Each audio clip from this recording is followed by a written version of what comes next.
So I'd like to call the January 29th, 2024 special meeting to order. So just first the roll call, all 5 members of the board are here. Barbara, who is going to be doing most of the presentation and is behind the drafting of this report and leading the committee. Richard Nichols, Earl Webb, Press Lee, Austin Callaman, our general manager, Robin Davis, assistant general manager, Mike Hoffman, and Sharon.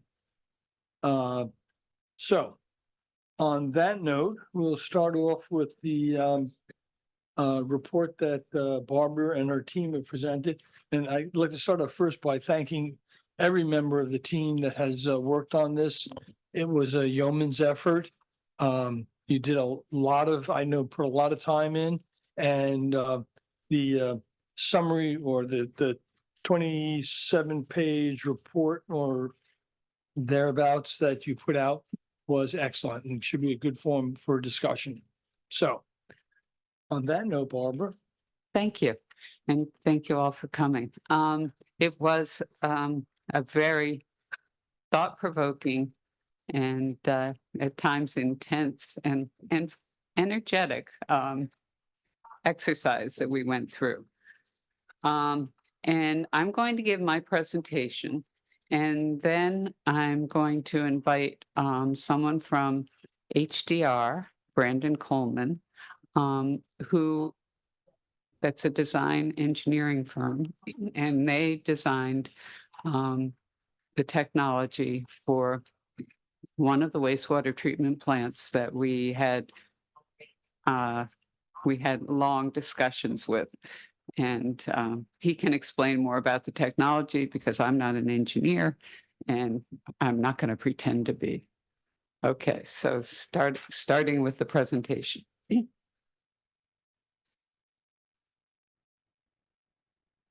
Just going to tell you about what we've done. And I should tell you also that the report will be, okay. The report is on, great. A little bit of technology here. I feel in control. Yeah. The report is on the BPW web.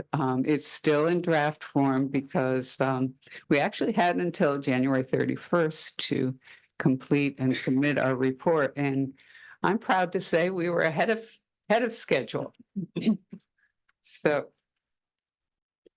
next one is, here's the wastewater treatment plant as it now exists. For those of you who haven't seen it from a bird's eye view, I thought I'd start with that. And then on to some background, starting with how we got here. In 2022, the consulting firm GHD produced a study, long-range planning study for Lewes to deal with sea level rise. And they presented 3 options. Option 1 was harden the existing site. Option 2 was to build a new site at a higher elevation. And option 3 was to partner with Sussex County in their expansion at the Wolf Neck wastewater treatment plant. Now, looking at the numbers that I've highlighted there, you can see option 2 looked abysmal. Option 3 certainly looked like, from a ratepayer standpoint, looked like the best option. And option 1, kind of iffy. One of the big problems with option 1 is the annual O&M of the type of system that we have in place there. So with this report, the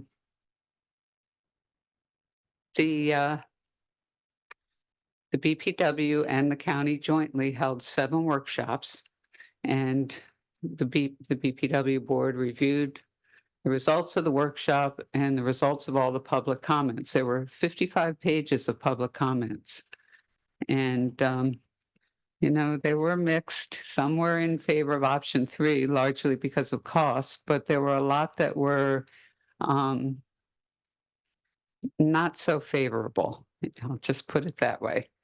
It was a question of overdevelopment by Sussex County, losing control of what happens to our wastewater, those kinds of general issues. So the board decided to focus on option 3 as the most reasonable choice, given the costs and some of the options in option 3. The option where a wetland was going to be built, constructed wetlands, that had a lot of environmental benefits to it. And it was very rational to focus on option 3. But because of all the public comments, people weren't so sure that we should stop looking at options 1 and 2. So the contingency committee was formed by resolution of the BPW in late July to evaluate options 1 and 2 and to look just at technologies that are proven. And this was kind of a just in case. Whoops, wrong way. Okay, so next we had, I love this cartoon from the Gazette. Patterson did this, and there was the big mystery. What's hidden at Wolf Neck, you know? I've got this framed and on my desk at home. So obviously the situation has changed in the past year. The archaeological findings at Wolf Neck make option 3B, which was the constructed wetlands, pretty unlikely. You know, it's still not entirely ruled out because we don't have the results from the findings from the phase 2 study, but you know, that was what I had really been hoping for, I have to say. There's also the change in the leadership at Sussex County. Our esteemed engineering director here is retiring, and people are a little uncertain, uncomfortable with what's going to happen when he's gone.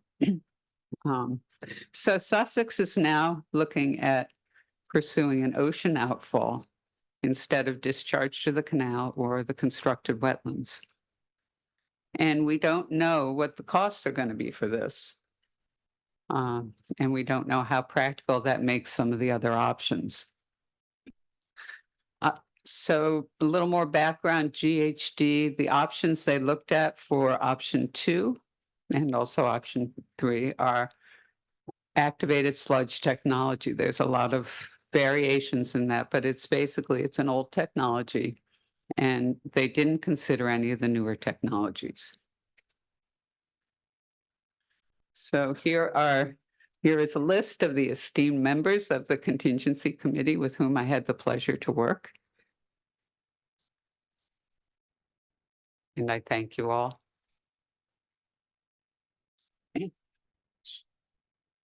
So what do? We met 11 times between late August and last week. We considered alternatives beyond those in the study, and we explored different technologies. We looked at webinars, we went on visits, we looked at case studies. We had meetings with operators and vendors, and we had question and answer sessions with the operators and engineers for the technology we decided on. We explored alternate locations. We did nothing we visited no realtors. We didn't do any kind of measurements or anything like that, but we identified some alternate locations within Lewes proper, and we did that by looking at elevation maps. We also consulted with a couple of the professors from the University of Delaware School of Marine Science and talked to them about possible locations. And we went as far as we felt we could without spending any money.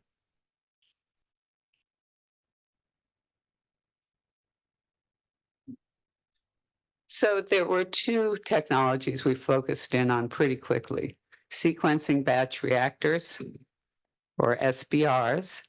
They've been around for about 30 years.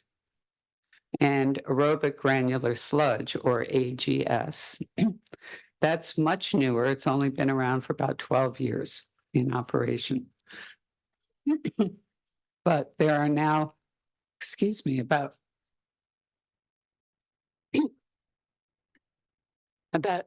80 operating sites worldwide. And I think there are 7 in the US. Green tea. No, no. So we had Aqua Narita, the vendor for the AGS system, the aerobic granular sludge, the Narita process, in for one of our meetings, and that was very helpful. But after that, we still had a ton of questions, a lot of things we wanted to research. We were also, one of our committee members was pushing us toward the sequencing batch reactor, and for good reason. It's nearby. There's one operating in Berlin, Maryland. I think I got the pronunciation wrong. And we went to visit it, and it was very impressive. It was a small site next to, very close to a residential area, and clean, well-run, very impressive. So we had discussions there besides the tour, not the whole group. We couldn't have the whole group there, but a contingent, or else we would have had to invite the general public to the tour. And that was very encouraging. We learned a lot. So, but then in the meantime, we're continuing to look at the Narita technology. And Austin had spoken with the operators of the first plant in 2020. Later on, Mark Prouty talked with the people who operate the Whitefish plant, and they sent us tons of information. Well, actually, a lot of it was available on the web about how they reached their decision and what their costs were. And then finally, we sent a list of questions to the Walcott, Kansas Aqua Narita site. And that, I think, is what convinced us all that this was the technology to look at. They just started up 2 years ago.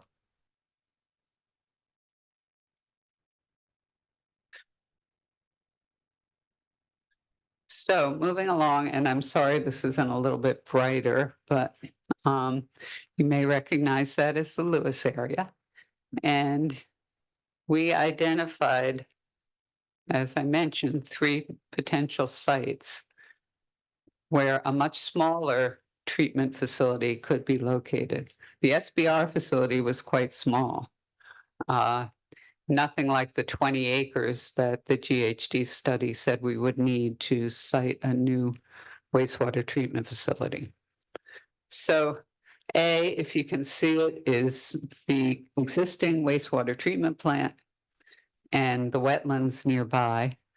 Over across Freeman's Highway, B, that's an area within the city, but owned by the state, that is at a higher elevation outside the flood zone. C is way down the bottom there. Yeah. Okay. C is the Schley Avenue property that's owned by the city and BPW jointly. And D is a vacant plot that's kind of isolated on both sides.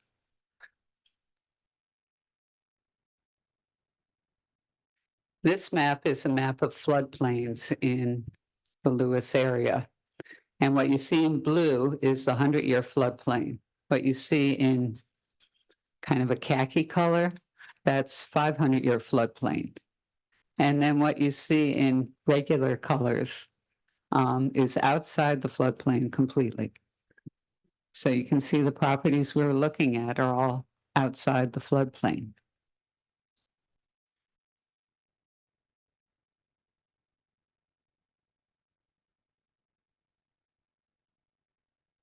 So these were the options we evaluated. Option 1, harden the existing property. And we talked to University of Delaware guys about could we discharge into the wetlands, at least part of our treated effluent, thinking that, some of the comments against both the county and the city were that we discharge to the canal. And of course, that's a concern, not because of the quality, because the quality is very good, but because we're sending clean water out into the ocean, which, doesn't help with sea level rise, but more importantly, doesn't help with land subsidence. So we looked at that, but they discouraged us from that. A new option 2 was to build nearby, but not looking at 20 acres, looking at more a 2 to 4 acre site, which is much more doable.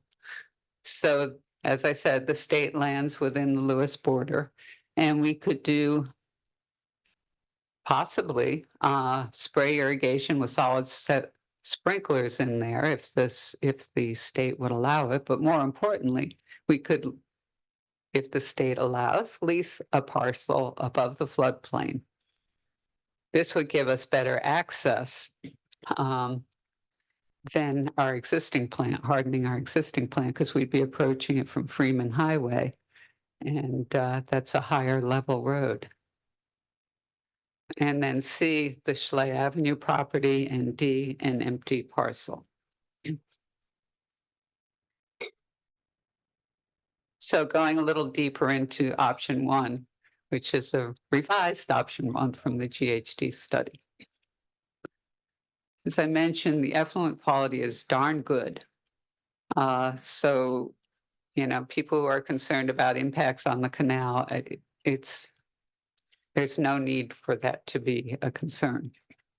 But the problem with our existing plant, besides its elevation, is that the membrane technology is very difficult to operate. It requires constant maintenance. It requires a lot of labor, and that raises the year after year cost of the site. And it also means that because it's so complicated, we've had to hire a consulting or contractors to run the operation, and that raises the costs for Lewes and for our ratepayers.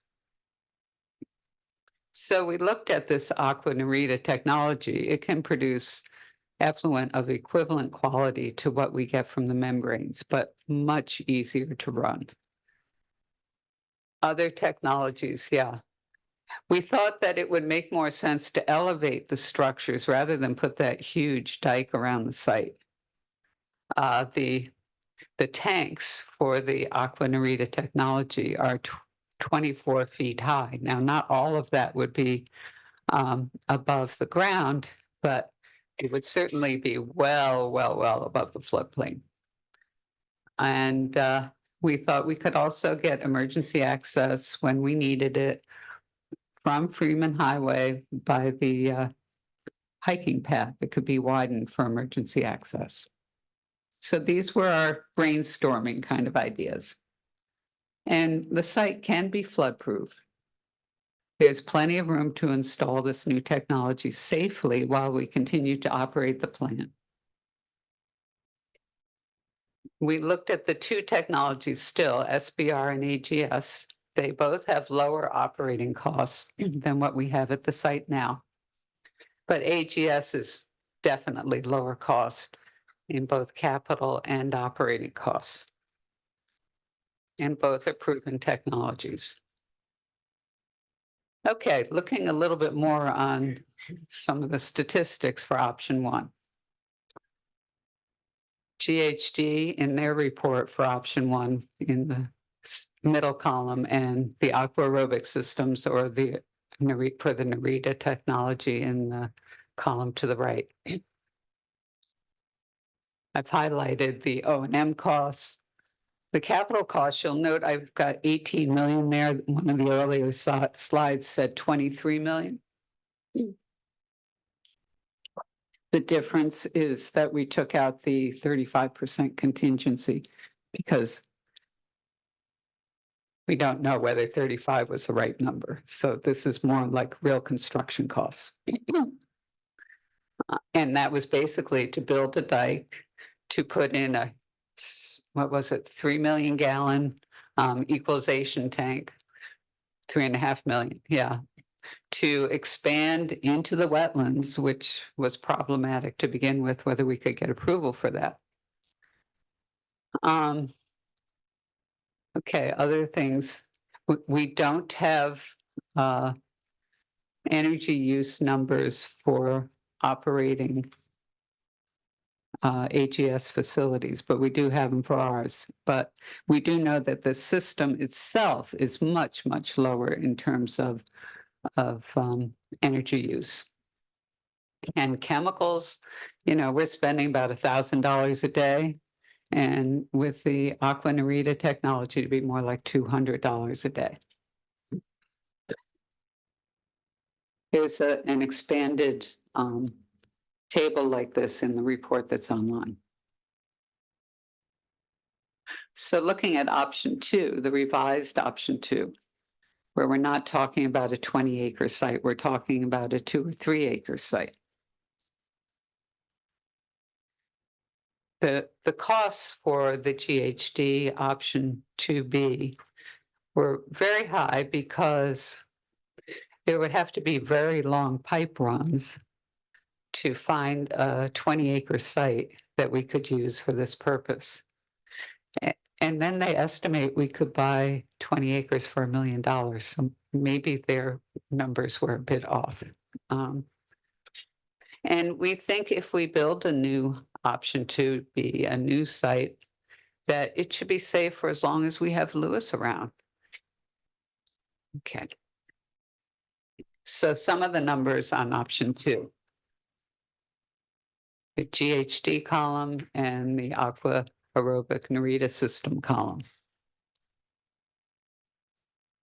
Project costs, again, I adjusted the cost down from, I think it was 114 down to 91 million, because that's strictly construction and engineering. We estimated for Aqua Narita, it would be in the $35 to $40 million range. This is very rough estimate, but it's based upon the most recently built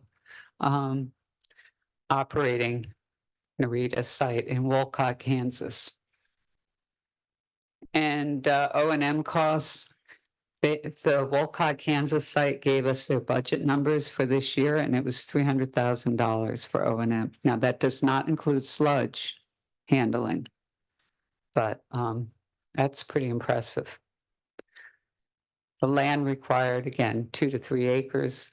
The labor, the difference in labor, this, the Aqua Narita system is largely run it's a complex computerized operating system. And so you only need 2 operators versus what we have now is 6. Now you also need a manager on the site, that's required by law, and you would need technicians to maintain the computer systems. But it's a big difference. And both would discharge into the canal, although we could add possibly some irrigation in the state land if they would allow, but that would add manpower costs. So what we concluded is that we have options. It's not just strictly stick with the old plant and build a big ugly berm around it and try and get approval to expand into the wetlands versus going with the county. We do have some real options, but we don't have all the numbers. We recommend that we determine the costs and the risks and benefits, and also what the community thinks about these other options. To do that, we'd need to fund an engineer. The BPW would need to fund an engineering study to look at the revised options 1 and 2. And we also are awaiting the results of the GHD study for option 3C, which is discharged to the ocean. We think that the board should continue negotiations with Sussex County because it certainly is a viable option. But when we have all the costs and we understand the risks and the benefits and what the community wants, then the board will be able to make a better informed decision. And we also want to urge, if option 3, going with the county, is selected, we urge that the county consider the AGS technology to keep costs down and help all of its ratepayers.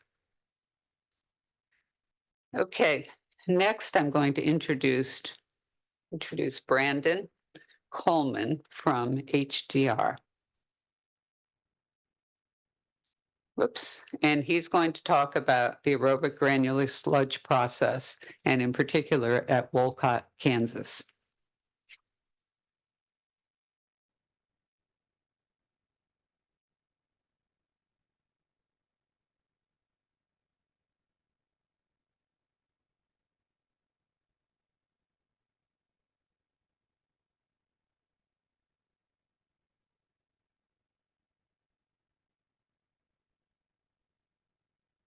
Good to you, Brandon. Yeah, sorry about that. Trying to get some technology worked out. Is everyone able to hear me okay? Yes. Yes. Okay, and is my screen coming through? Yes, Yep. it is.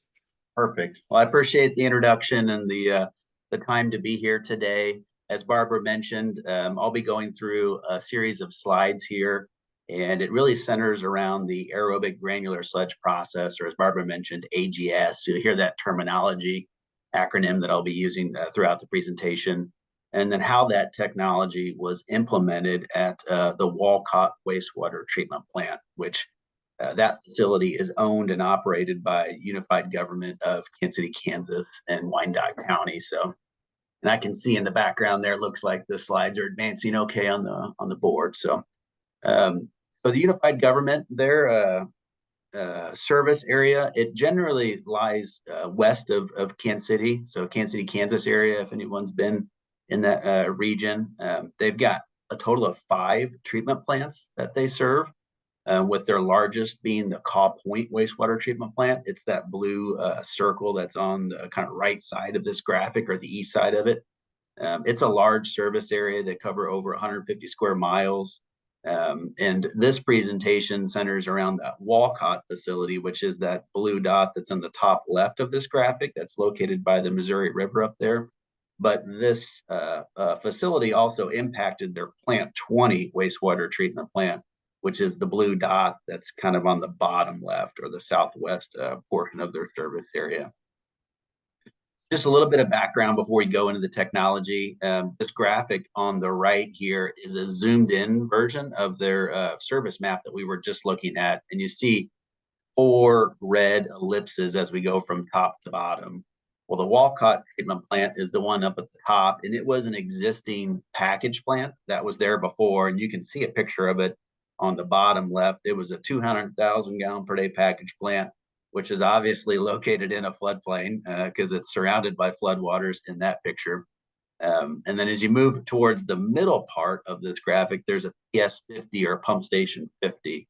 And what that pump station did before this project is that area that's primarily in blue there drained to the north over a watershed, and then was pumped back to the south to their Plant 20 treatment plant, which is that red ellipse that's way down at the bottom there of that graphic on the right. And so the primary drivers for this project were growth related. So it's a 2 MGD facility. And again, the existing plant was 200,000 gallons per day. So they were projecting a lot of growth over the next 20 to 30 years. So it was a 10 times increase in treatment capacity. They also had some sanitary sewer overflows in that blue shaded area. And so this project allowed them to take that Pump Station 50 out of service and then gravity their flows down to the Wolcott plant. But also, and Barbara was talking about the capabilities of this treatment technology. It's an advanced treatment system for AGS. And so it is biological nutrient removal capable. And so the Wolcott plant is able to treat at a higher level now that it's in operation than what their Plant 20 facility was capable of. And so part of this project moved load that was going to the Kansas River over to the Missouri River, but it's treating it to a much higher level. And so that total maximum daily load that's on the Kansas River for phosphorus was partially addressed with this project. So there were multiple checks that this project met. Going way back, the facility planning phase that was in the 2017-18 timeframe, this is the technologies that were evaluated prior to the selection of the AGS technology. So Barbara was talking earlier about conventional activated sludge. That's really what these two first alternatives consist of. It's a 3-stage process. Again, because you have total nitrogen and total phosphorus you're trying to address with at least this project, and as well as probably as yours. But there were 2 options, a diffused option and a mechanical option. And the mechanical would be a little bit more similar to what you all have with your oxidation ditch that's at your existing facility. And then alternative 3 was a technology called integrated fixed film activated sludge, or it's abbreviated with IFAS. And one of the reasons why it was looked at compared to alternative 5 for AGS is both of those are considered process intensification options. So they're smaller footprint technology. So we wanted to make sure that we were comparing apples to apples with at least 1 or 2 alternatives that had a similar small footprint to AGS. And alternative 4 was just a simple phased operation. It's not an SPR, so clarification is separate from the aeration basin, but you have nitrification and denitrification all happening in the same basin. And then lastly, with the aerobic granular sludge process.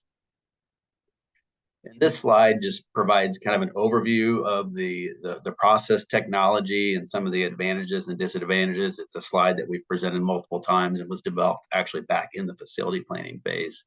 But as Barbara mentioned, the aqua narrator process really is an SBR, a sequencing batch reactor. And by that, I mean all of the processes are happening in a single tank. And so what you see on the graphic on the top right here would be a traditional conventional activated sludge 3-stage treatment process. So you have 1, 2, 3 treatment stages here with an anaerobic, anoxic, and aerobic. And the anaerobic zone is what's using for phosphorus removal, anoxic, and then how you operate the aerobic zone for nitrogen removal. But then basically settling the mixed liquor in your secondary clarifier and return that back to the process, and then effluent going on its way. So this is what you would traditionally see. Well, with the AGS process, one of the main benefits of that is, again, all those processes are taking place in a single basin. So you're able to, get rid of secondary clarification, which really shrinks your site footprint, but you're also able to get rid of these separate basin or these stages for anaerobic and anoxic conditions, because you're getting all of that in the granule itself. And that's where the AGS technology really differs from the SBR as the granule. In an SBR, you would have more traditional mixed liquor flock in there.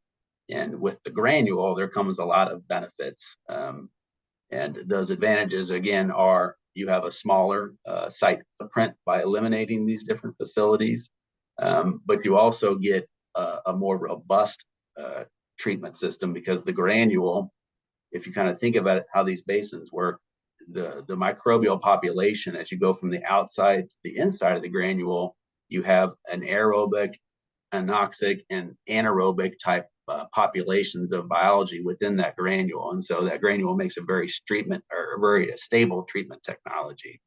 And then also the granule has a very positive settling characteristic. It settles very fast compared to traditional mixed liquor. And so that allows you to adjust cycle times when you have wet weather conditions. That's a big advantage. The disadvantage, as Barbara was noting, is it's a newer technology, but newer was back when we were looking at this in the 2018-19 timeframe. It is definitely a proven technology now.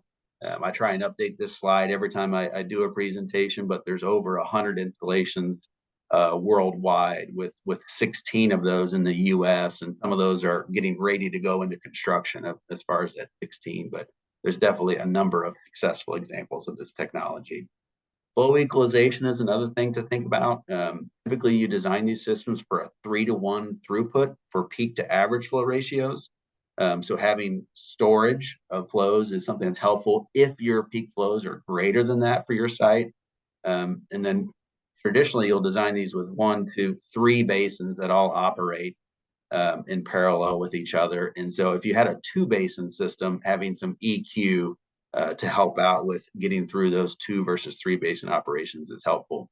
And then the last item that is potentially a disadvantage, but you could also look at it as an advantage, is there is quite a bit of instrumentation associated with this process just to control the various sequences and phasing. And there's also some modulating valves, but with the complexity you have for that, you're also eliminating those different zones and clarification to kind of offset that. So this was the results of the evaluation that was done during the facility planning phase back in that 2018 timeframe. And so as you can see, out of the 5 alternatives that were evaluated, the aerobic granular sludge option came out to be the lowest capital, the lowest O&M, and then obviously the lowest net present value cost over the 20-year evaluation period. But one other thing I wanted to point out is it was also the preferred alternative. So this wasn't just an economic evaluation that was done.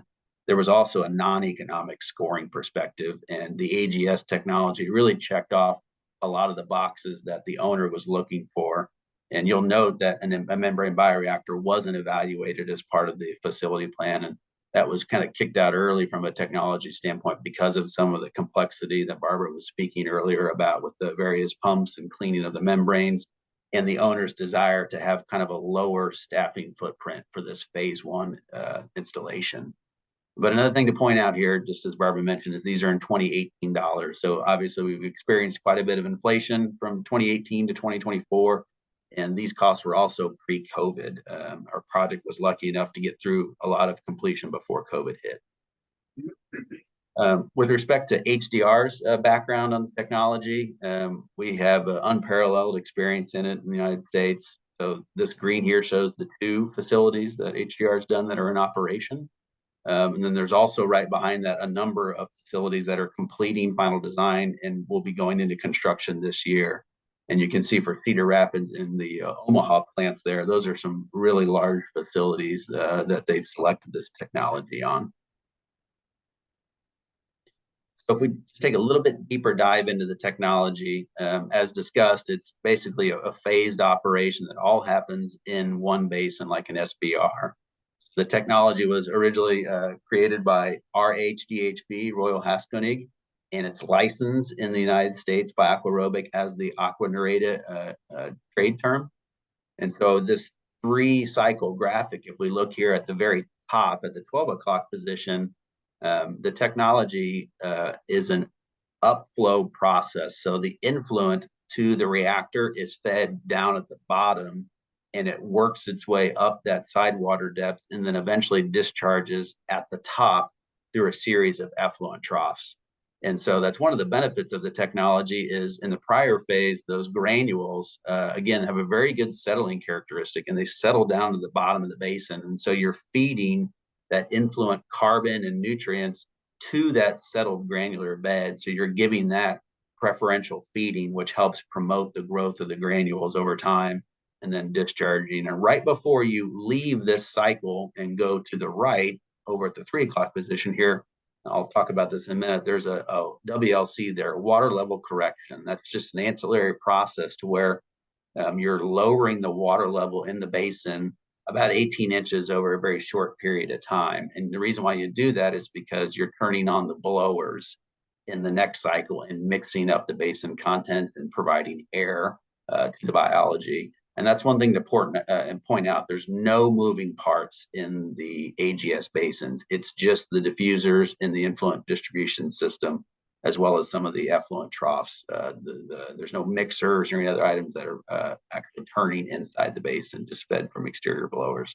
And then after that is the final step, which is the settle process. So again, those granules have great settling characteristics. They settle to the bottom of the tank, and then you would waste sludge, which would be more of the flock that you want to get out of the system so you can promote the granule growth and send that on to the next process.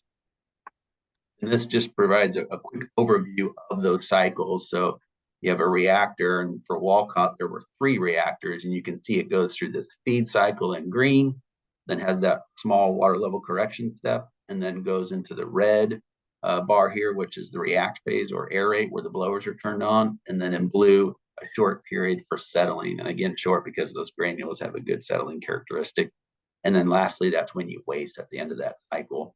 But one thing to point out here is you see all these green feed cycles, they don't overlap. You're always just feeding one basin at a time in a particular train, which again, this is 3 reactors for one train at Walcott. So what is a granule? We talked a little bit about it before. This picture on the top left is of a conventional activated sludge flock that's under microscope. And to the right of that is a trade picture that we got from Aqua of what the granules look like that are fully mature. And so that would basically be 200 microns or larger is when it would be classified as a granule. So that's the target minimum size you're trying to get to when you're growing the granules. But then on the bottom here, you can see the Walcott granule development. And as Barbara mentioned, the facility's been in operation in a little over 2 years now. And one of the more uneasy steps when you're going through this process is, well, how long is it going to take for these granules to grow? Because when we did this facility with Unified Government, like I said before, it was one of the earlier installations. Well, we started up in January of that year, and it was extremely cold. We did not seed the facility with granules. It was seeded with conventional activated sludge. And also the Unified Government has a fairly low influence strength. And so there were kind of 3 check marks against that granule development process. And you can see in this picture on the bottom left, there were already granules starting to grow from the samples that were looked at under the microscope after 2 months. And then you see from 2 months just to 3 months, with 1 month later, continued growth. And then at 6 months, how much larger the granules are. So that process really built upon itself, and everyone was pleasantly surprised. So if you're considering this technology, these are the things that I would always mention folks take into account.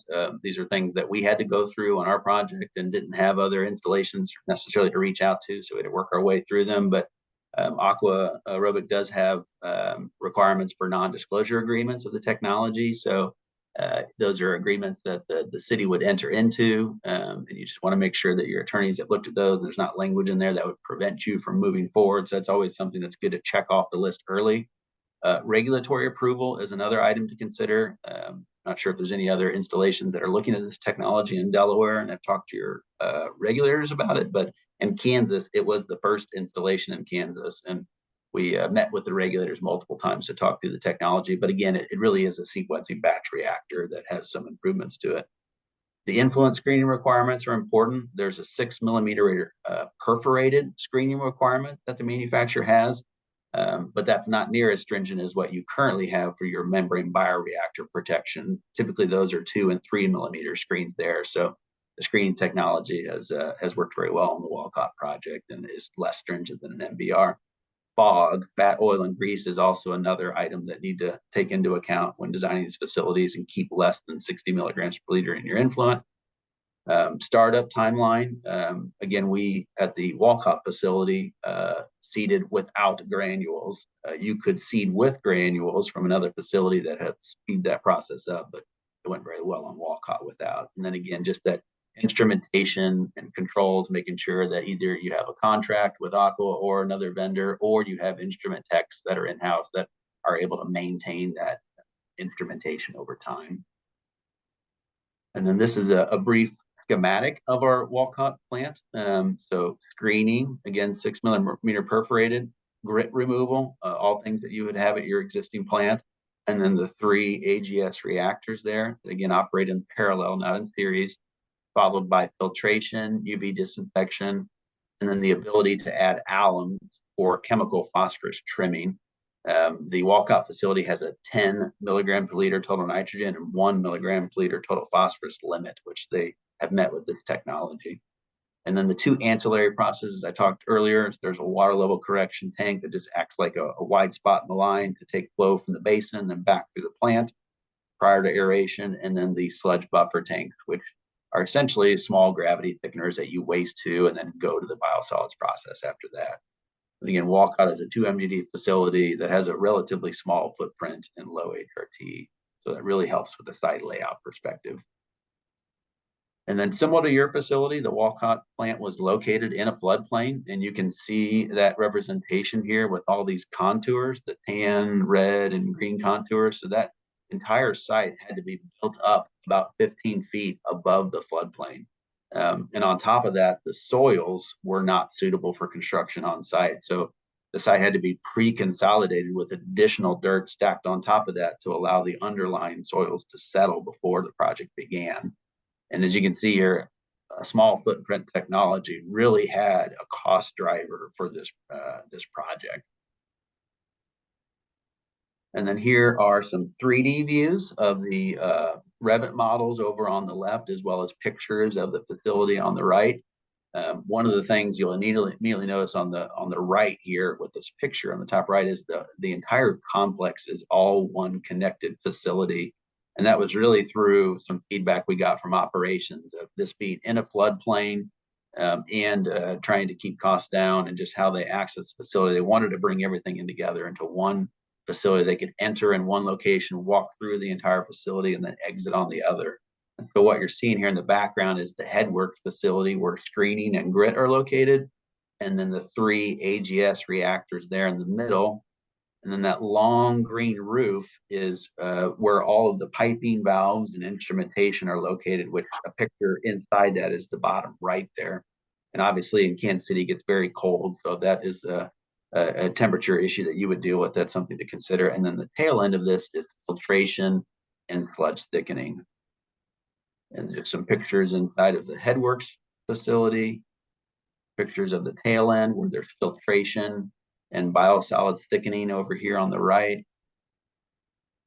And then just quickly kind of touching on some of the items that Barbara mentioned, we took a really high level conceptual look at your site and how the, like, for example, the Walcott technology would fit there. And so just reiterating the 3 things that Barbara mentioned, that you're dealing with storm surge and flooding at the site, kind of the operations and maintenance cost of the membrane system, and then also the screening requirements to protect those membranes. So if you zoom into your site here, on the left here is those sites that Barbara previously went through. So your existing site here, we've represented as an option 1A and 1B.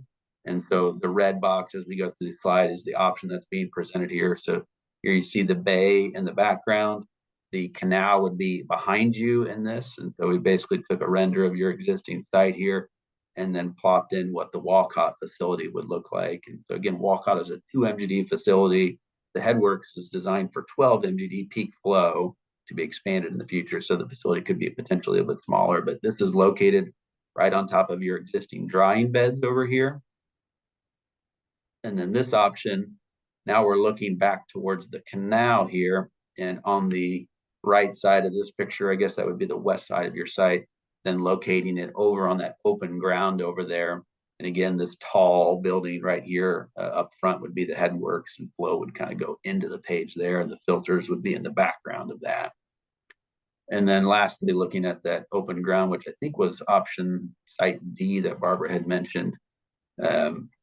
You can see the red box here that's on the other side of your canal there and what that property looks like. And here we took all of the facilities from the Walcott 3D models, since it's a bare greenfield site.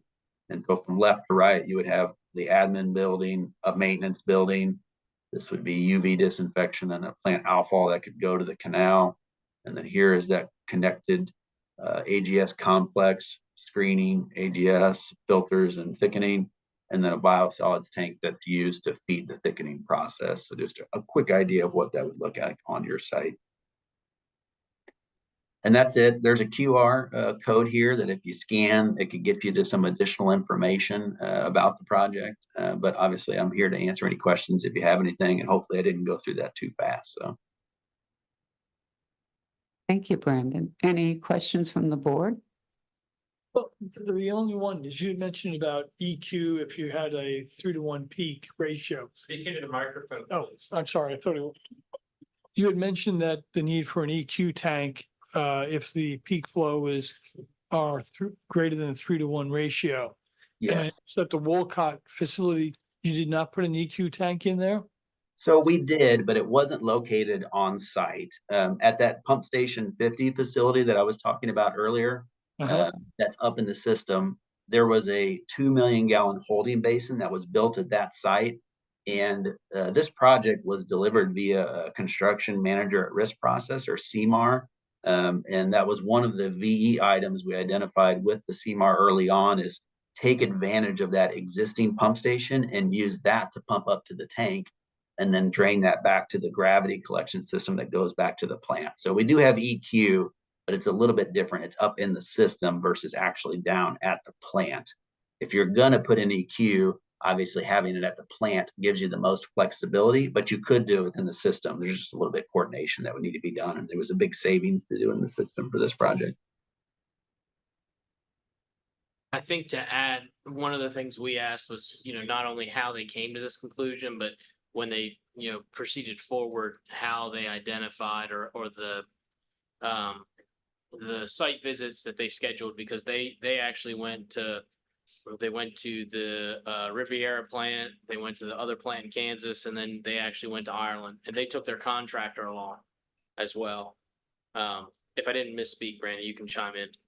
No, that's exactly right. Yeah, the facility down in Foley, Alabama was definitely a good visit to go talk to their operations staff, and then made trip with the entire group, the client, engineer for engineers for HDR, and then the CMAR, which was Garney Construction, this project to the facilities in Ireland and London, and really got some great feedback from their operations staff. But it was great for the contractor to see how those different facilities were arranged, and kind of think about constructability. So.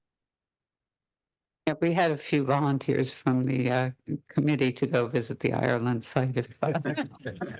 But that one was interesting because they have the saltwater intrusion concerns, and the system seems to deal with that very well. It comes back quickly, recovers quickly from shocks.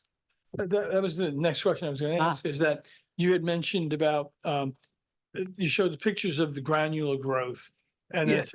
it took about 6 months. What's the efficiency of the plant during that period? The facility was pretty much meeting permit from the start. And so they definitely, if you talk with the Aqua folks, they will set up the controls initially so you can promote granule growth. That's really the highest priority, is getting the granules to start developing, because that's your treatment backbone. So some of the initial fill periods, they had longer kind of anaerobic fill periods, so you could promote that granule growth, because that's really how you're doing it. You're targeting phosphorus accumulating organisms, which we refer to as PAOs, and it's their extra polymeric substances that they secrete that helps form that backbone of the granule. But with respect to BOD, TSS, ammonia effluent limits, like they were all within permit. But we did start up in the winter time, and so in Kansas, the ammonia effluent limits are a little more forgiving in the cold weather months compared to warm weather.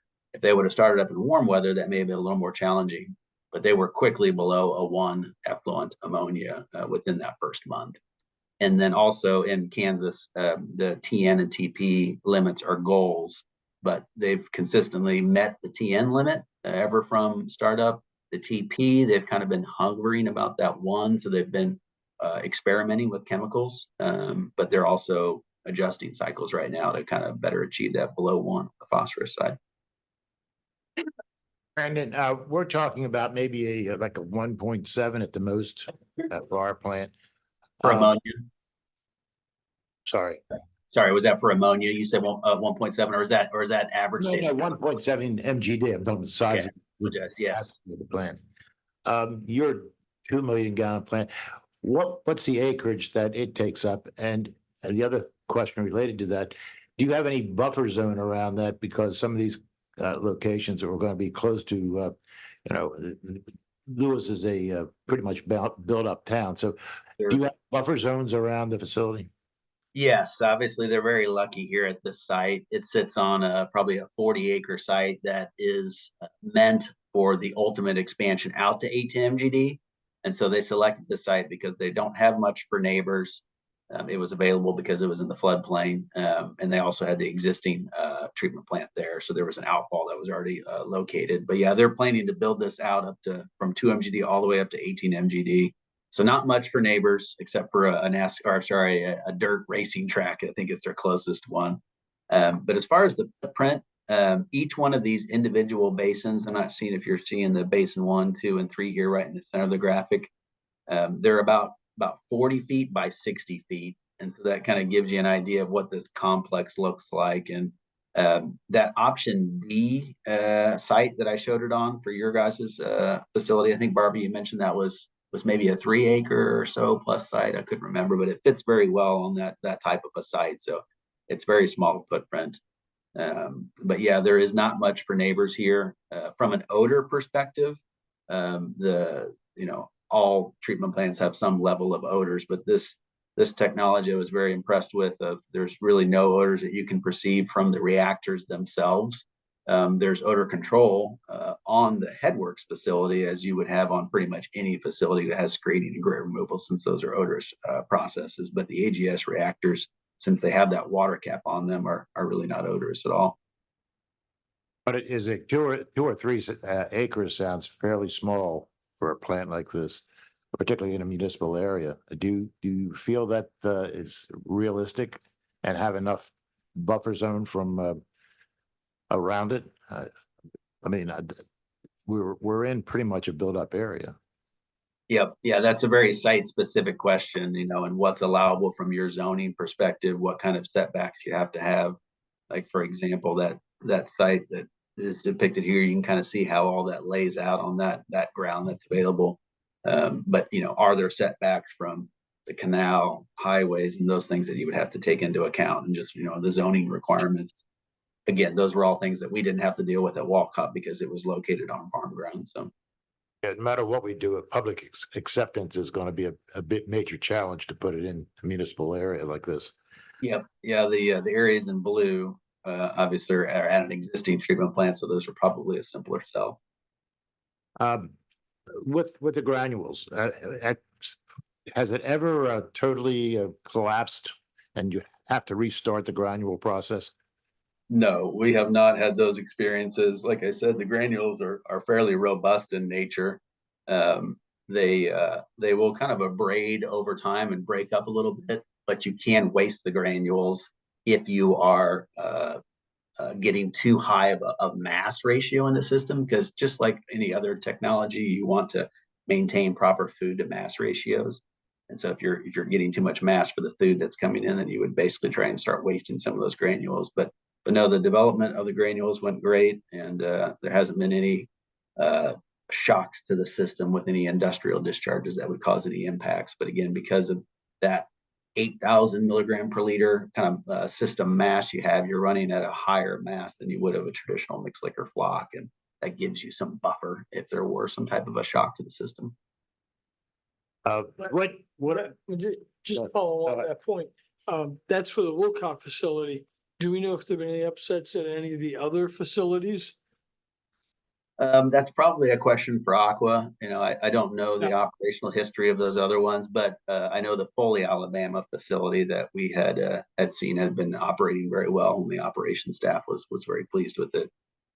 The facilities that we saw overseas, there were some things that we did some improvements on here with just screening and access to facilities. But I'm not aware of any, but it doesn't mean that there aren't any, but that's probably better answered by Aqua since they have the full breadth of all their installations. Yeah, I'm sorry. I was actually turning to Barbara.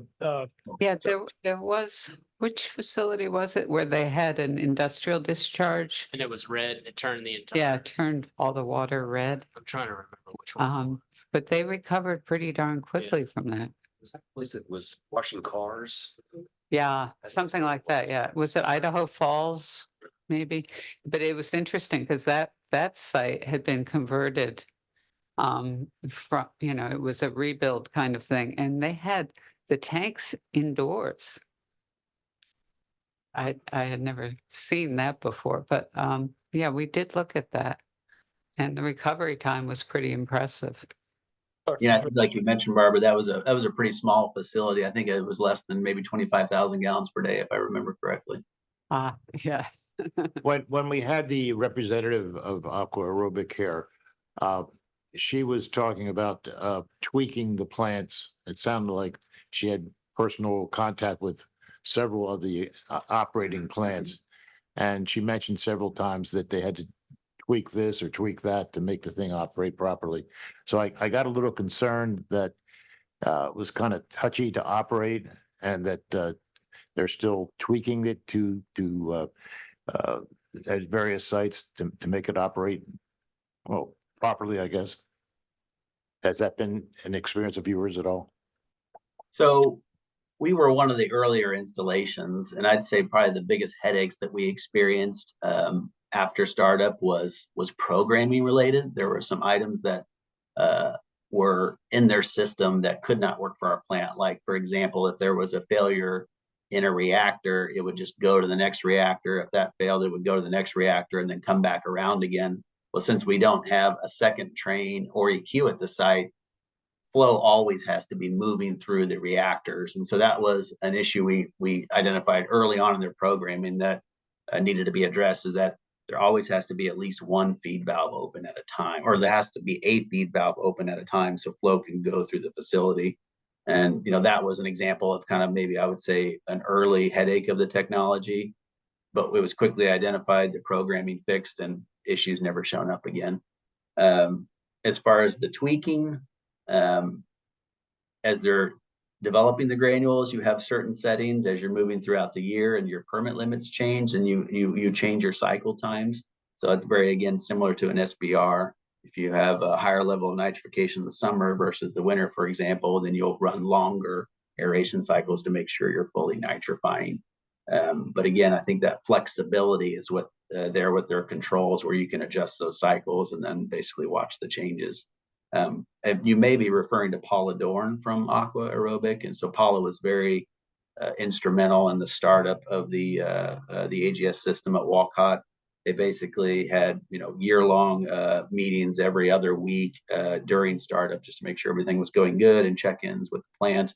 But as far as the operations feedback of what it's like to operate and the goods and the bads, the client, Unified Government, Rick Bird is their lead operator. He would be kind of the best person to get that feedback from. But from the I don't want to speak on his behalf, but the conversations that we've had with other groups is that it's very positive, and it's less to operate intensively from some of their other facilities that they have.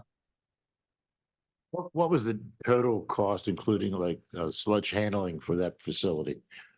So by the time It was we ended up 2018, adding the, so yeah. oh, sorry, go ahead. I missed your end of your question. I understand was 2018 that it was built. Is that right? Yeah, 2018 was that facility plan snippet cost estimate that I showed you there, but that was just for the secondary treatment system evaluation. But the entire project, by the time it was done, we added that holding basin out in the system. So it was a CMAR delivery, and as the bid packages went out, the CMAR saw some savings in those, and so the owner was able to add some scope at the end and chip in some additional dollars. But it was around 37 to 38 million. But again, that was, I think our last bid package was in the end of 2019, early 2020 timeframe. So kind of before, obviously, all the COVID craziness hit. That include the surge tank? Yes, yeah, that's the holding tank, all the site improvements. There were a total, I think, of 5 or 6 bid packages, and that was one of the benefits of the CMAR project, is the site work was able to get started while design was still going on with the AGS facility.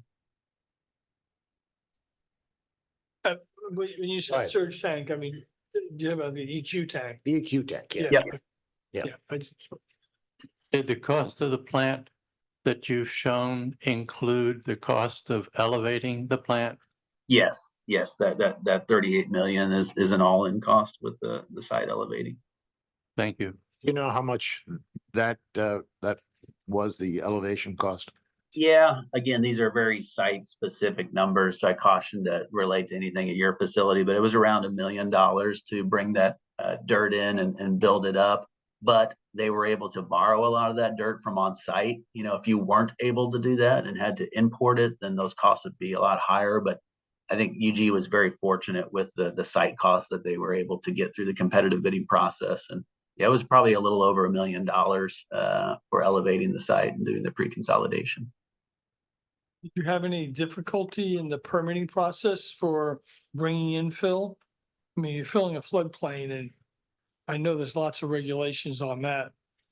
Yep, yeah, and there were other folks on our project that are more experienced in that area, but I believe we got a no-rise certificate and did not have to go through a conditional letter of map revision. But again, there were some folks that are specialized in that do a little bit more of that than I do. But I don't recall any major impediments, just the allowing sufficient time for that process to take place while we're starting design.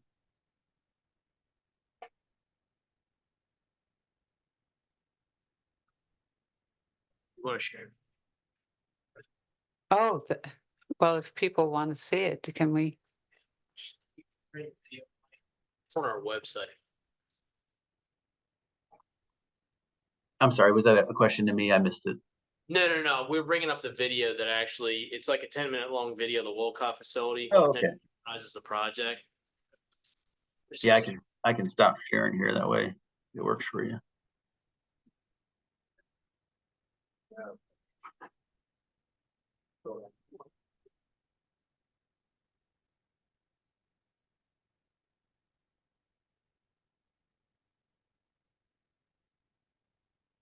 Brandon, what was your role? I'm sorry, I didn't pick that up.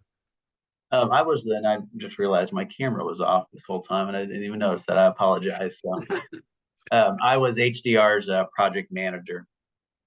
I also was the lead design manager as well. So I did pretty much most of all the process design and was our project manager.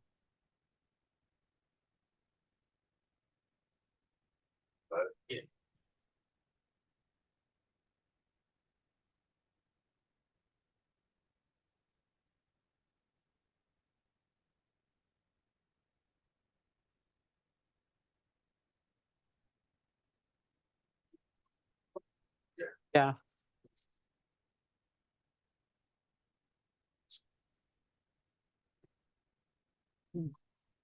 While he's getting the video set up, can you talk a little more about the INC aspects and how many techs are at the Wolcott facility and what their daily activities are?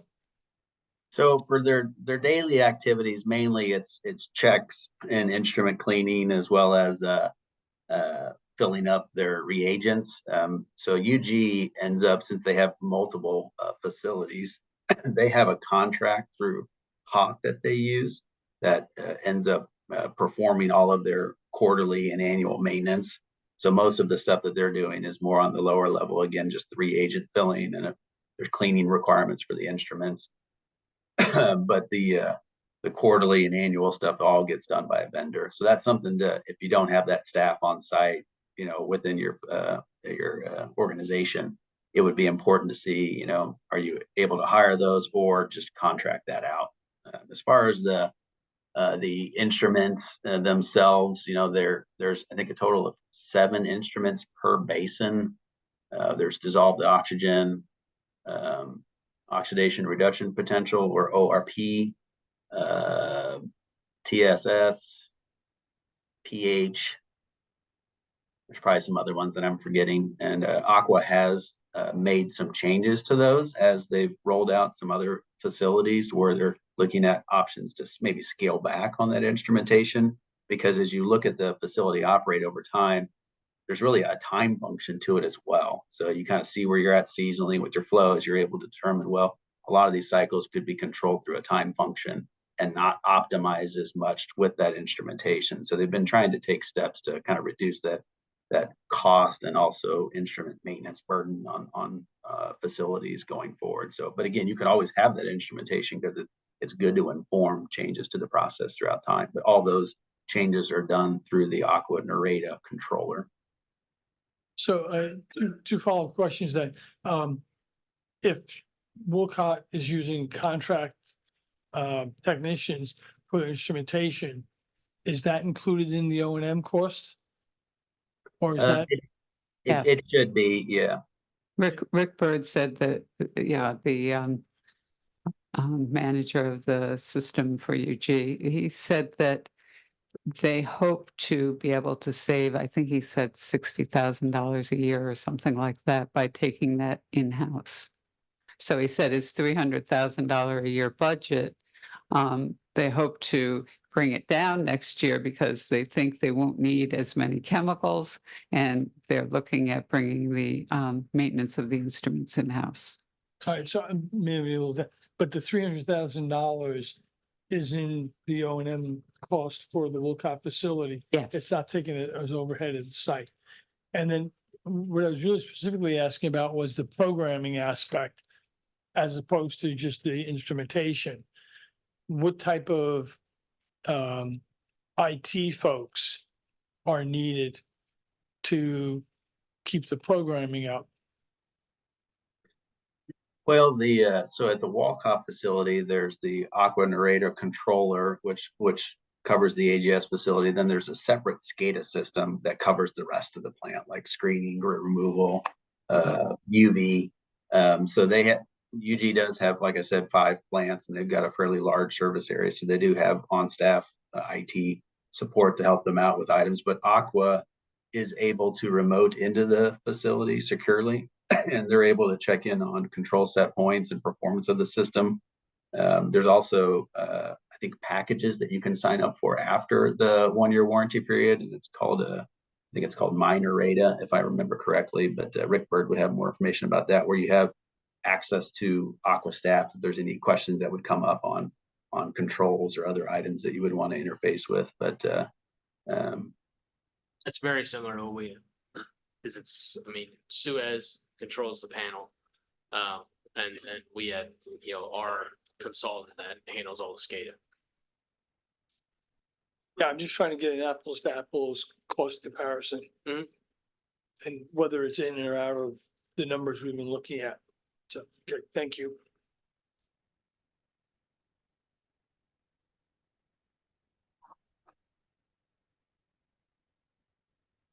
Video won't work. Yeah, I could play one seconds, right?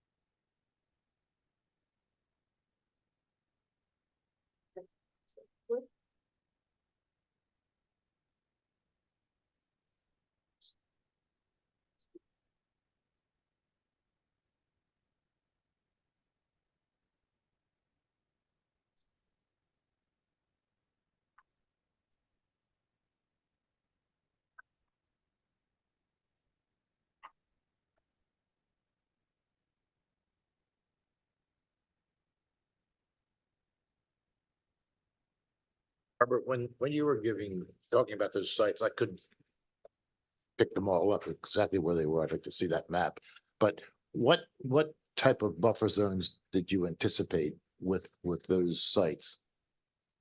Minimal buffer zones, but To residential areas too? the residential areas, yeah. Now, the advantage of the one in the state-owned land is obvious, there's no housing around that. Yeah, but the 2 in town, they have buffer zones. What are they? Maybe 50 feet, 60 feet, something like that. 66 feet on one side. And industrial on the back. Yeah. And about 270 feet of right of way on the other side. Parcel D, Parcel D. Gills Neck Road. Please speak into the microphone. I'm sorry. Sorry. Austin, move your microphone closer. And the other one is obviously on Schley, which is in Right. the middle of, Yeah, I was just checking on buffer zones around the sites that we, and how much land that would take up alone. That 2 to 3 acre site sounds very minimal. I mean, that'd be very tight. But that was what, why we were impressed with the Berlin, Maryland SBR, that it was so close to the residential homes. I think I measured 75 yards or something. And there, they accepted honey dippers, and Oh, they discharged, right near where the homes were. And that's the biggest odor issue, really. well, on the order, with respect to being in an area like Yeah, Schley, let's talk about the truck traffic also to the site. Because you've got sludge removal, chemicals, and how much traffic is involved with one of these sites? I don't know. Brandon, do you know anything about that?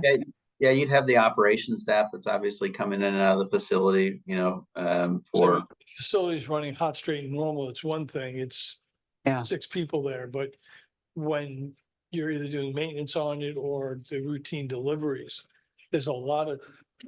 Oh, sludge. Yeah. yeah, the biggest traffic at sludge. Walcott. Yeah, the biggest traffic at Walcott is the Yeah, I don't sludge. have answers to that.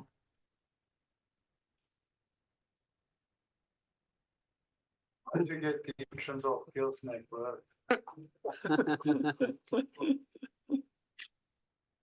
Talking about that on, like, right in the, for the parcel next to Freeman Highway? Either one of them, That would be through the city. go through the Delta permanent process. It wouldn't be Delta. That's city road. Hills Neck Road. It's in city. What part? Huh? That part of the road is in there. It's in the city. What about if we moved it over to your plant? Your location? We haven't. I'm not talking about an entrance, I'm talking about technology. You know, have we- All right, so have we given up on the video then? Yeah. Yeah, Yeah, okay, it's on the Okay. website though, if you wanna look at it. no, that's fine. Okay. Okay, so, yeah, any questions from the public? Well, Or is that not? first, I mean, is there anything else for Brendan? Yeah. Yeah. Specifically, and then we can move Yeah. back into. Anything for Brandon, excuse me. All right, then, moving on, I think, has everyone had a chance to read, the 27-page summary that, Barbara had put out? If there's any other questions on that? I don't think I received it. I can't find it. Email. Well, I mean, this But- is only but- the first Yeah, discussion, that's so, fine. Yeah. yeah. I can read that Um, afterwards.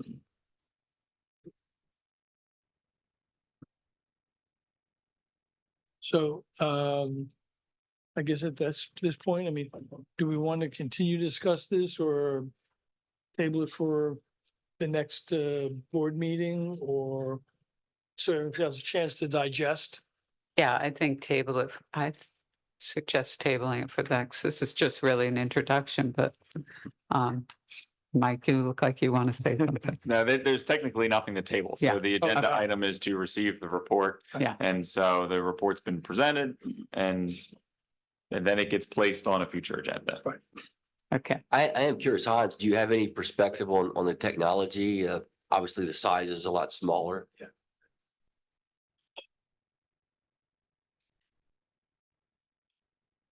Since I don't want to be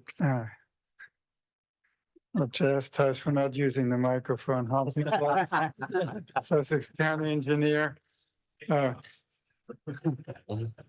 So I have learned a lot about technology. I think I'm much more comfortable today than I was 18 months ago, or at least I think it looks very robust. Now we have made the choices we made or we present for different reasons that are unrelated to technology. They're related to duplication, operator familiarity, and maintenance. So I'm always somewhat leery about instrumentation technologies, which are instrumentation intense because we have problems with that already. But implementing it on the site at Wolf Neck is not a problem. And we found because we did not excavate for our tanks because we're building it in a hole. So that savings was really not there. It was more like a concrete savings. It was not a sizer excavation. So on the opposite, Barbara, if we were to build it on a smaller footprint, we would have to fill more of that hole up with dirt. Because remember, you have to bring the whole level back up. Now, if we were not to build it at Wolf Neck, it'd be a completely different animal, yes. The site we're looking at under 3, is is driven around. We're taking Lagoon 1 out of service and building everything in that hole. So it's very unique that you have that situation. Normally, you don't have a big hole. You're starting from a level ground. So that's driving everything from that side. So I think it would be an unfair comparison. Okay. Technology-wise, I'm very comfortable. And you already own the land and footprint isn't necessarily a concern. I mean, the savings are still there with regards to you building less concrete tankage. Right. So, but in our case, we would have to literally build the site up more. So the savings are not as significant as if you were the other way around. If you had to excavate, dewater, all that work to be done, then it would be a different story. All right, call to the public. Nick? Introduce yourself, please. Speaking to the microphone, Nick. Yeah. My name is Nick Carter. I grew up at 1510 Bay Avenue on Lewes Beach. And I've been familiar with the wastewater treatment plant for the duration, but specifically back in 1999, when we were operating at 750,000 gallons a day. And ultimately, the plant was, I don't want to say forced to double in size, but was encouraged by the EPA to double in size. The volume has progressively increased and appears to continue to increase. And I don't see any reference to a moratorium in this draft study at all about trying to stop new customers until this situation is resolved. And I would suggest that the committee consider that. That's what was done back in 2004, 2005, when the plant was encouraged to double in size. I want to thank everybody, though, for being here, because I think your decisions and your recommendations to the city council are going to have a major impact for the community, myself, my family, our grandchildren for years to come. I don't think that the lowest cost solution is necessarily the best cost solution, because there's federal and state money available. Putting a high dollar on a project doesn't necessarily mean that it's the worst project. If the money is available, I think that's something to be considered. And I also want to address two things. What happens at the Lewes sewage treatment plant impacts two of our major assets in the town. One is Lewes Beach, because the effluent flows out through the Roosevelt Inlet onto Lewes Beach. And the second asset, which is maybe a bigger asset and a bigger concern, is the BB Hospital. I've said it before. I don't want to read the whole thing again, but there's a report from the comprehensive plan in 2015 that talks about a failure of the wastewater treatment plant and how it will impact the residents in the shelters, as well as the services of BB Hospital if the plant were to fail. The position of the plant today in a wetlands with tidal surge, sea level rise, I think is just a disaster waiting to happen. And my suggestion is to move the plant to higher ground. I think plant option 2 was the Schley Road area by Freeman Highway. Is that the location you're talking about? Yes, And that was moving the, that was one of them. Locations. Yeah, I'm sorry? that was one of 3 locations. One of 3 locations, because, and I noticed in your draft, in option 2, you said that the GHD study eliminated the lowest cost option 2B because it couldn't, primarily because there is no 20-acre suitable undeveloped site within the city. Well, I beg to differ. I have a report that I actually put together as a realtor of several sites. They're not maybe in the city limits, but they're pretty close by. One of them is the Wendell Alfred site, over 18 acres, right next to the Cape and Lopin High School. There's another site on Clay Road. It's 42 acres called the Delaware Agricultural Lands. It's right by the Clean Delaware and the Suburban. It's a commercial site. It's owned by the state of Delaware, and there are no residents close by. And Press, I go back to your point about the Schley Road property. There will be a major uproar about putting that site next to the homes that are right behind it. I think that will be a major concern, getting that approved. But I want to just close by saying, I appreciate what you're doing, but I think you really need to think long and hard about getting that plant to higher ground before we have another problem. And just 2 points of clarification. The first one is that the decision is in BPW's purview. It's not a recommendation to city council. It is a decision by BPW and not a recommendation to city Absolutely, council. yeah. So you guys are the final decision, That's correct. basically. Okay. So Well, then it's even more critical that I'm saying what I'm saying to you. right. I just wanted to make I that really clear. want you to think about this long and hard. I really do. I just wanted to make sure that, the Yeah. public understood Yeah, it- that, so that, Yeah. and the second one is that you talked about the increase in capacity. And our current peak now is 1.2. No, you're- 1.5, I think. No, you're still running at 1 million gallons. The permit limit's 1.5. The plant can do well over 1.5. Right. But the permit has a flow number of 1.5, but it's a nutrient loading permit. But Remember, you're taking flow from the county as well. So if you right, take the and 400. we're taking 500,000 gallons from the county.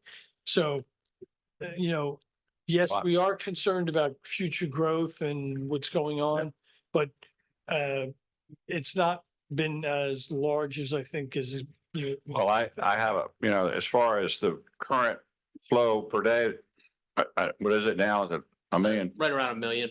Around a million. But I believe, and I may create a little controversy here, is that it's done over a 30-day average, if I'm not mistaken. Correct. So there are some days it could be in the summer, for example, on a busy summer weekend, it could be 2 million gallons on a particular day. Really, if you Now- run into high flows, it's typically during a rain event. Yeah, And you so have you're to- going to be over capacity on an individual day, but what you report is an average of 30 days. But you're reporting every day, but if you look. But it's an average. But every date has a number. I understand Go up and that, down. but it's what you call the daily average, and the daily average is over a period of time, if I'm not mistaken. Yeah, but what I'm saying is it's not like Hold on one second. all I mean, numbers so are reported. the numbers that we show are the average daily flow or the average for that day. And then cumulatively for 30 days. Correct. Right. Right. So we do measure it every day and it's Well, in our no. reports every month. I don't dispute that you measure it every day, but what you report is the daily average, which is done, it's a rolling average of every 30 days. That's a loading zone. Yeah, it's, What? the permit is based off of load. It's a phosphorus and a nitrogen loading permit. It has a 1.5 number in there. But when you talk about reporting, you're reporting not only nutrient loading, but there's also flow components that are being reported. Well, I beg to differ, and I may be incorrect, but it's Hans, do you want to add Yeah, anything? I want to stand corrected if I'm wrong, but Yeah, no. I beg to differ because I believe the daily average has to be averaged over a period of time. There's no such thing as a daily average unless it's over a period of time. You can't average something without having a period of time to average it over. Correct? Am I mistaken? Maybe it's best to take it offline and help. I understand your confusion, but I think maybe. Okay, take it but I'm just, offline. again, if we're reaching capacity and we have to do something else to the plant, it's time to move it. I think that's my Yeah, point. That's the we're point not- I'm trying to make. We're not at that point. That's Okay. the thing. Well, I think Look, we're you can be close. assured. You mentioned thinking long and hard about this. Did- This is the hardest thing that I've been involved with since I don't- I'm on this board. I don't So want to be we- sitting on Now, your wait, seat. wait, wait, I wait, don't. wait. And you've been saying this a lot, and we are, Barbara's brought this together. Don't you think this is a long and hard part of the decision-making process? I mean, this is the hardest thing we've ever had to do. It's tough to do. We've got a lot of challenges here. So you can be sure we're doing that. Well, that's why I'm here. But I No, I told you, appreciate- I thank you. I I appreciate appreciate you no. for doing it, but you really need to think I about that. appreciate you showing up because we don't have many people show up and really. You take told me this. that before. That's Yeah. why I'm here today. That's right. All right. Thank Hey, you. thanks, Nick. And Thank you. Tim called me, so that's the other reason I'm here, because I wouldn't have been here if Tim hadn't called me. Anyway, thank you all. All Really, right, thank you very much. Any other comments for the public? Mike, do we have anyone online?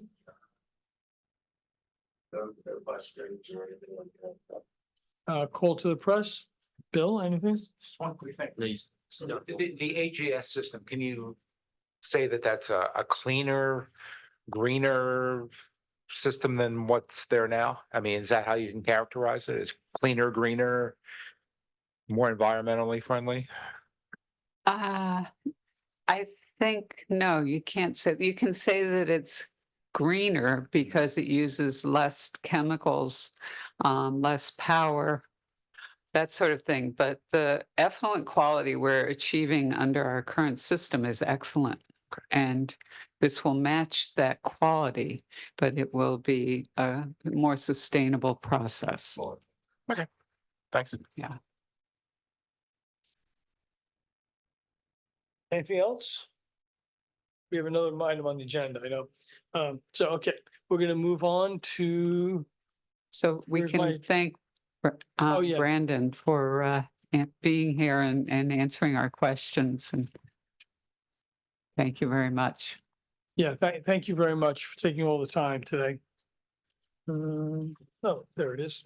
All right, then we're gonna move on to item 4, open forum general discussion on the National League of Cities. Tom, I apologize. So Austin just raised a question. I just want to make sure, because maybe I'm making an assumption. So the resolution that created the committee and tasked the committee with making the recommendation, the report, the committee has presented the report. The committee has put together the report, which will be finalized, as Barbara has mentioned. At this point, the ball is in the board's court. So there isn't any, so specifically, the resolution says the committee's work is done per that resolution with the submission of this report. Is that your understanding, Barbara? It is, although on the last page of the written part, well, the narrative part of the report, I did mention that we stand ready to serve. And that's right. So the way that this would work is that, so this is the report, the ball goes to the board. If there are follow-up questions, if the committee, which stands ready to assist, if there's anything the board wanted to send back to the committee, you have that ability. But as of right now, per that resolution, the committee's work is concluded on this, ball's in the board's court, and we take it from there. So just want to make sure. I thought, that was why at the next board meeting, the agenda, when we put this on, we can then Yep. map the way forward. Austin asked the question. We just wanted to confirm that. Yeah, because it says it's dissolved after the 30. Correct. That's right. But so everybody's clear with where it sits. All right. Thank you. Sorry about that. All right, so now on to item 4. So this is the press and Austin discussion. Well, I just happened to get the letter, but I think everybody has seen this letter now about the. Yeah, but only because you passed it around. Yes. I did not get it. It came to me out of the blue, so I just want to make sure we all saw it. It's from, I didn't bring my letterhead here. Do you have it with you? Yeah. I think it's a National County Association of Cities, and there's another Clean Water Now, something like that. 2 organizations that. Water Now, Water we're Now. now late. Yeah, I hadn't heard of that before, but it's a letter that was sent to me, but distributed to all the board members, asking for support on national legislation on copper and lead in our system, asking the federal government to up tighten their requirements and provide more money to local governments and agencies like ourselves to help rid our systems of lead and copper. So they're asking for a letter to us to join a letter to the federal government as signatures supporting this move. So yeah, I've read the letter. I hope hopefully everyone else has. And I think it's a good thing for the BPW as well as, our entire country. Yeah, I mean, it's we- from the Water Flow Now Alliance, Water Now Alliance. And it's basically looking at what's coming down the pike for lead and copper and making sure that both policy align with practicality. So it talks about funding opportunities because it's expanding the scope of responsibility. When you get into the new lead and copper rule, you're put in a position where you have to identify not only the BPW side of inventory, but also the customer side inventory. And then there's questions about once you identify if there is lead that's out in the system, obviously BPW side, it's replaced. But if it's on the opposite side, the customer side, there's discussions of if you would have to replace up into the home and then how far into the home you would go. To put it in context, the two major ones on the East Coast, we just went to a conference in August and September for, was DC and also Baltimore. Just so everybody can understand, DC Water originally estimated about half a billion, about $500 million. They're currently projecting 1.2 billion in this effort. And then Baltimore is similar. They're trying to get geared up for it. They're taking a different approach so that they don't have to worry about the public and private agreement to enter onto a customer's property to do work. Because it's not infrastructure that would be owned by the entity. And so they're actually taking the approach where they bid out having plumbers go in and do the work and then bill the utility back for it. And now there's a lot of gray area with the federal government, and that's putting a lot of pressure on how this is going to be funded over time, because it's a massive project. I mean, it's lots of dollars. So this rule, have we actually looked at it, the proposed rule? Because what this letter is asking is that, I think, that they're asking the rule to define how far a local utility should go. Correct. Yeah, It's very vague as it's set Yeah. up now. It seems to be in conflict with itself. They say under the control of the system, then they say, yeah, but where you don't have access, you really don't have to do it. So it's, But there's discussions not only about this rule, but the future rule of almost to the point where you force somebody to have to get their services replaced. It's an ever evolving law. but we're being, I believe we're being asked to endorse this organization to write a letter of response as opposed to objection. And do we get to see the letter so that it really is clarifying what the position is with the responsibility and how it falls out or is going to be adjudicated? The letter was part of what you received. They asked you to sign here, basically, on that letter. So what the information they provided is in the letter. That's okay, but it's ambiguous in that aspect of, are we responsible by default? Or do we have an out where it really doesn't apply to us? they're saying it should First apply and to second us. paragraphs here. Yeah. On the second page. If you look on page 3, the second paragraph there really says what they want us to endorse. The maximum extent feasible. To close this gap, we recommend EPA revise the LCRI to clearly indicate that the replacement requirement includes replacement of lead service lines located on private property to the maximum extent feasible, right? But And what is exactly what's the feasible extent? yeah, Just to add some clarity here, so the rule is an actual, as I understand it, is going to be an EPA rule. So we're not writing the rule, they're not writing the rule, the federal government is writing the rule. So this is, they're asking you to join them in supporting a request that the EPA, when they prepare the rule, take into account these comments. That's what the request is. It's because it's so vague as it's written today. That's page 2. You can see that they put that little excerpt and it talks about where a water system does not have access to conduct full service line replacements. And then the definition is what's a full service line. Because full service line to us would be to our demarcation point, which would be curb stop or property line. But what is it in the EPA's mind? So I think this letter of support is trying to identify and clearly delineate responsibility of what gets replaced and what doesn't. Because obviously if we replace ours and they're still lead into the home, that doesn't really solve the issue with lead service lines. Yeah, But- the way but I there- read it was that, as Mike said, the regulations are being written, and this is to influence the regulations. So we're trying to read the tea leaves, but all the questions you have, Richard, are valid, but we just don't know because the regulation isn't even out to look at. So we're trying to get in front of the horse. But I'm seeing it as the EPA is trying to make the utility responsible at least up to the inside of the house. It's vague enough now that one could assume, it's basically leaving the door open to a state and a local agency to make that decision instead of the policymaker putting the rule in place, if that makes sense. So the EPA creates this law and there's a bit of ambiguity to it.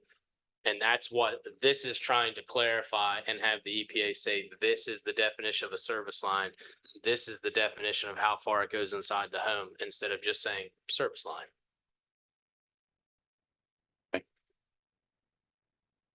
We can sign it individually, or I guess as an organization.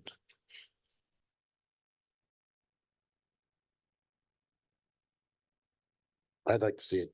I think we'd have more power if we do it as jointly.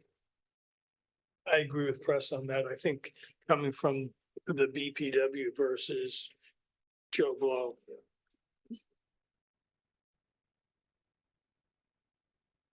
So, I think the clarity would be helpful, yes, but then it will also come with costs. If we have to go into people's homes and change out the lead service pipes. But that could be a part of the letter. But this is the If they- letter they're doing right now, yeah. Yeah, And they want it by, the end of the month. So we're, Tomorrow. yeah. We have to make a decision. You don't have to. I mean, this is just Well, something no. that Press shared. yeah. So we figured we I- would put it on. I think it's in our best interest as a board and what they're looking for. There's a lot of questions, but I don't think they're going to come back and haunt us. I don't think.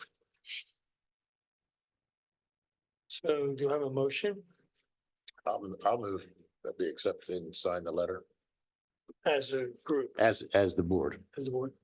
I second. All those in favor? Aye. Okay. The okay vote. Yeah, I'm not sure how to count that now. How about 4.5?